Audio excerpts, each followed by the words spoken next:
सभी को जितिया व्रत की हार्दिक शुभकामनाएं। जितिया व्रत महिलाएं अपनी संतान की लंबी आयु, सुख समृद्धि और मंगल कामना के लिए रखती हैं। जितना महत्व जितिया व्रत का होता है, उतना ही महत्व जितिया व्रत के पारण का होता है। जितिया व्रत तभी संपूर्ण और पूर्ण माना जाता है जब जितिया व्रत का पारण सही विधि से किया जाए।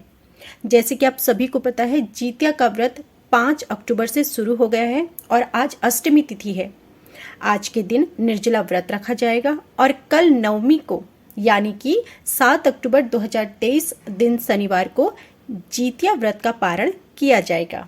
अष्टमी तिथि सुबह 8:08 पर समाप्त हो जाएगी और इसके बाद नवमी लग जाएगी। जितिया व्रत का पारण नवमी तिथि में ही किया जाता है।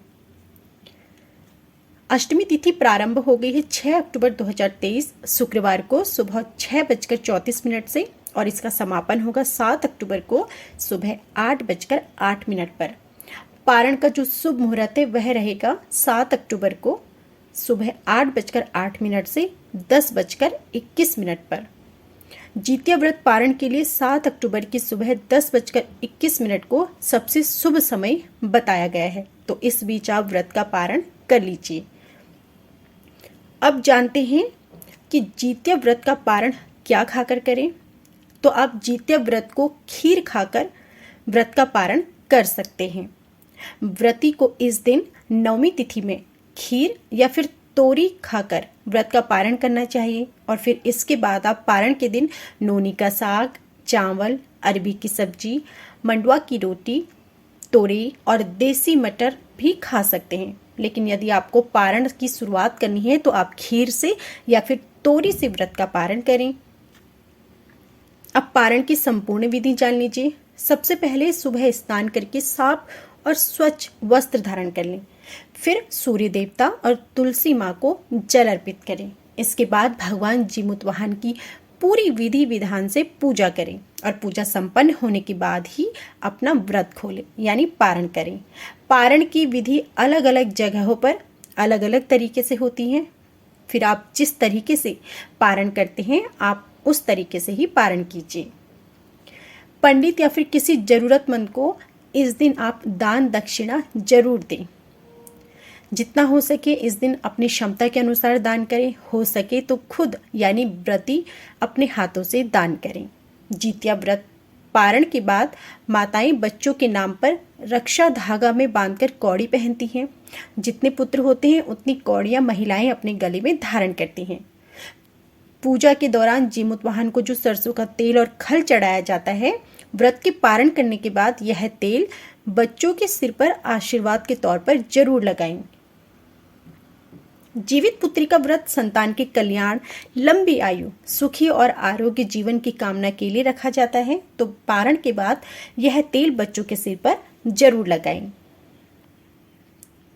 अब जान लीजिए कि जीवित पुत्री का व्रत के दिन महिलाओं को किन चीजों का दान करना है। यह व्रत संतान की लंबी आयु के लिए, सुख समृद्धि के लिए, उनकी मंगल कामना के लिए रखा जाता है और इस दिन किए गए दान का कई गुना फल भी प्राप्त होता है।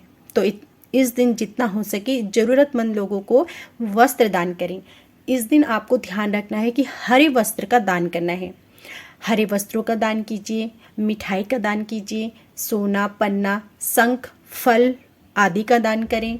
ऐसा करने से व्रती और उसके संतानों के जीवन में सुख समृद्धि बनी रहती है। जितनी आपकी क्षमता हो उसके अनुसार आप जरूरतमंद लोगों को दान करें। मंदिरों में दान करें। हो सके तो गरीबों को खाना खिलाएं, ब्राह्मणों को दान दक्षिणा दें, वस्त्र दें। हरे वस्त्र का दान करना बहुत ही शुभ माना जाता है और मिठाई का दान आज के दिन जरूर करें। अब जानिए जितिया व्रत के महत्व के विषय में।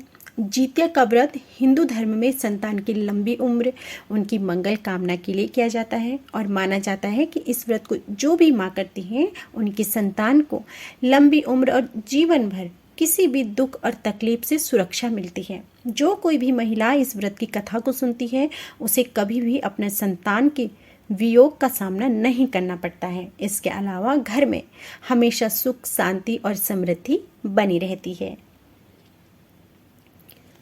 तो यह थी संपूर्ण जितिया व्रत के पारण की विधि और नियम। उम्मीद है कि आपको हमारी यह वीडियो जरूर पसंद आई होगी। वीडियो पसंद आई हो तो प्लीज़ वीडियो को लाइक ज़रूर कीजिएगा। चैनल पर नए हैं तो चैनल को सब्सक्राइब करके बेल आइकन भी दबाएं, जिससे आपको आगे ऐसी ही जानकारियां समय पर और सुनने को मिल सके। यदि इससे संबंधित कोई भी प्रश्न हो तो कमेंट बॉक्स में ज़रूर पूछिएगा।